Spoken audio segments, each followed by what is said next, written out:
Hey, Tom here from the Run Testers with another first run review. In this video, I'm going to be taking a look at the Shokz OpenRun bone conduction headphones. Now, before I start, if you are confused by me saying Shokz, Aftershokz has now changed its name to Shokz, and the OpenRun bone conduction headphones are essentially the Aeropex headphones that have been around for a while, but they also have a quick charge function on them now. So if you've already owned the Aeropex or you have been looking at the Aeropex, this is essentially the same thing but with a quick charge function. Okay, let's delve in and see what I thought of the OpenRun headphones.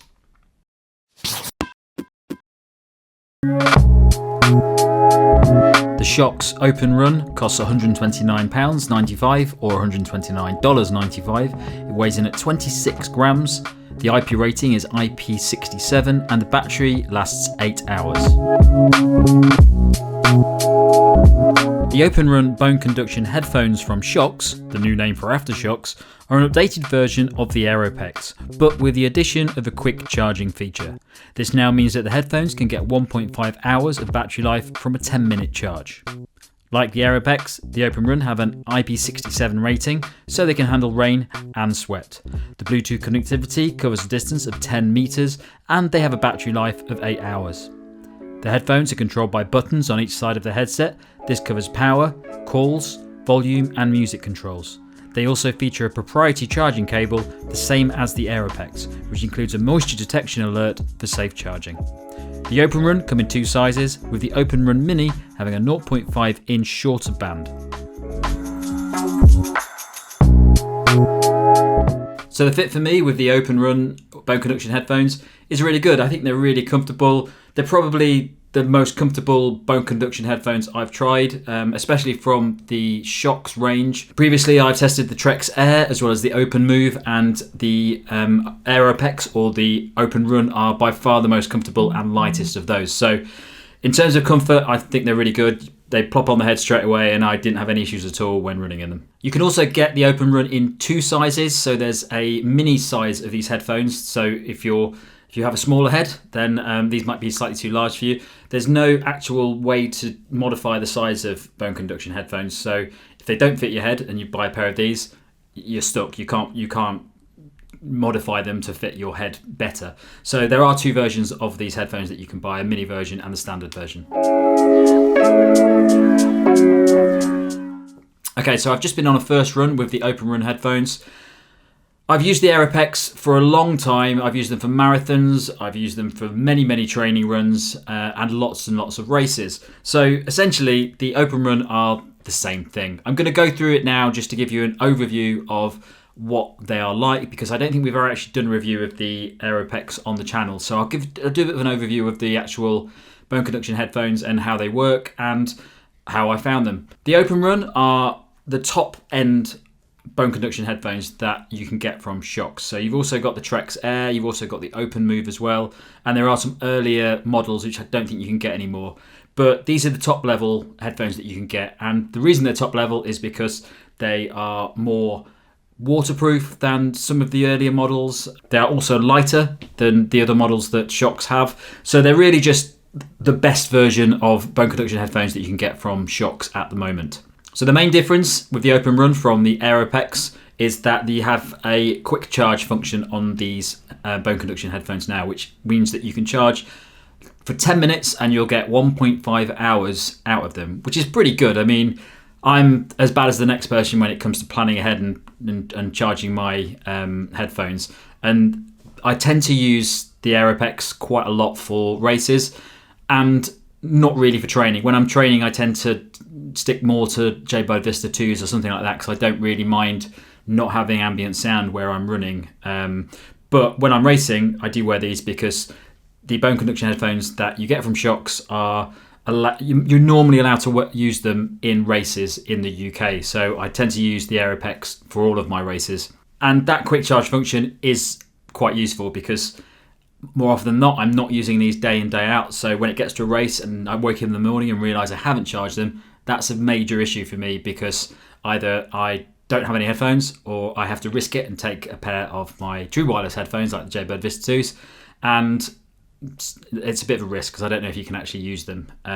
So that charge feature is really good. It's a nice addition to the headphones, and it seems to work. I charged them very quickly before I left today, and I ran for an hour and a half, no issues at all. But we will look into that further as we test these out properly. They have an IP rating of 67, which means that they are water and sweat proof. I've never had any issues at all with the Aeropex when it comes to sweat and water, and I do get very sweaty, and I do run in the rain quite a lot. They do have a proprietary charging cable, which is slightly annoying because it means that you can only use that charging cable to charge these. You can't just pull out any USB-C. But it's I've never had an issue with the charging at all. It's magnetic. It fits really nicely to it. Just as long as you keep it in a safe place and you don't lose it, you won't have any problems. There's also a moisture detection warning. So if there is water in between the charging section of the headphones and you try to charge them, you will get a warning that you need to dry off the area before charging them. Connectivity on these, I've not had any issue in the run that I've just done with it. I think it's very good. It's only meant to go up to 10 meters, but I always run with my phone or my watch, and it works with both of those. So the connectivity on these have been completely fine for me on the run that I've done, and the previous Aeropex, which I've tested and I've used lots, I've never had any connectivity issues at all with those. Sound quality on these is fine. If you're looking at bone conduction headphones for the first time and you've never tried them before, you're probably not sure what you're going to get from these. You're probably asking the question, are they as good as normal headphones? Now, you don't actually wear bone conduction headphones in the ears, so it vibrates the sound through the bones that sit in front of your ears, and as a result, it's never going to be as good as having sound that goes directly into your ears. However, I'm always really surprised by the Shokz bone conduction headphones because the sound is actually pretty good. If you're listening to music, it's completely fine. You get quite a good quality of sound coming through. It's perfectly enjoyable. It's got a good bass on it, and it's really good to listen to music to. You can put the music relatively high, and you can still hear it, but still hear all your surroundings as well. When it comes to things like podcasts and audiobooks, it's not quite as good. I've just been running in a busy city centre today, and I was listening to a podcast. It was fine for the most part, but when the traffic or the people walking around get a bit loud, I do struggle to hear the podcast. So they're not great for podcasts or audiobooks unless you're running in a quiet area. Where I normally run in the countryside, it's very quiet. So I could easily get away with these and listening to podcasts and hear the outside sounds. But when you're in a busy city, possibly in a race scenario, you won't necessarily be able to hear that podcast very well. Other than that, the sound is very good and actually quite surprisingly better than what I would expect from something that doesn't actually fit in your ears. The 8-hour battery life, I've not tested it thoroughly in these yet because I've only done one run, but the Aeropex, I did find it got close to 8 hours. Sometimes it was more towards 5-6 hours, depending on what I was listening to. But more often than not, it would get closer to that 7-8 hour mark. But I'd say 8 hours is a little bit optimistic for these headphones because it does entirely depend on the type of music you listen to, the connection you have with your phone, the volume, all these sorts of things. So I think it's more likely that you're looking around 6 hours on average for these headphones. So my verdict on the OpenRun headphones from Shokz, used to be called Aftershokz, is they're really good. If you're looking at bone conduction headphones for the first time, or you've possibly bought a cheap pair of bone conduction headphones from many providers that make them around the world, these are my favourite. I've tested all of the Shokz headphones so far, and the OpenRun are by far the best because they just sound a lot better. They're a lot lighter. They're a lot more comfortable. You barely notice them on your head. And if you're wanting to invest in a pair of bone conduction headphones, which is really worth it if you race in the UK, these are the best ones. The Trex Air, which is a previous model of bone conduction headphones released by Aftershokz or Shokz, is pretty much the same. It's just a little bit bigger, not quite as comfortable on the head, but in terms of sound, it's pretty good. But it doesn't have the same sort of protection because of that proprietary cable. It uses an actual USB connection in those bone conduction headphones. The OpenMove is a significantly cheaper pair of headphones from Shokz. They come in at around £80, whereas this comes in at £130. And the difference is noticeable. I find with the OpenMove, they're a lot more quiet. I can't really hear it as well. They're not as comfortable on the head. They're a long way off the comfort you get from the OpenRun headphones. So for me, I think these are worth the investment if you're going to get a pair of bone conduction headphones, just because you need that extra volume on them. And the comfort is a major thing as well, because if these things don't fit quite right, they can be a bit annoying on the head. And I did find that with the Open Move, but have never had any issues with the Aeropex or this on my first run, the Open Runs. So overall, I would say that if you're looking at bone conduction headphones, these are probably still the best ones you can get that I've tested from Shokz.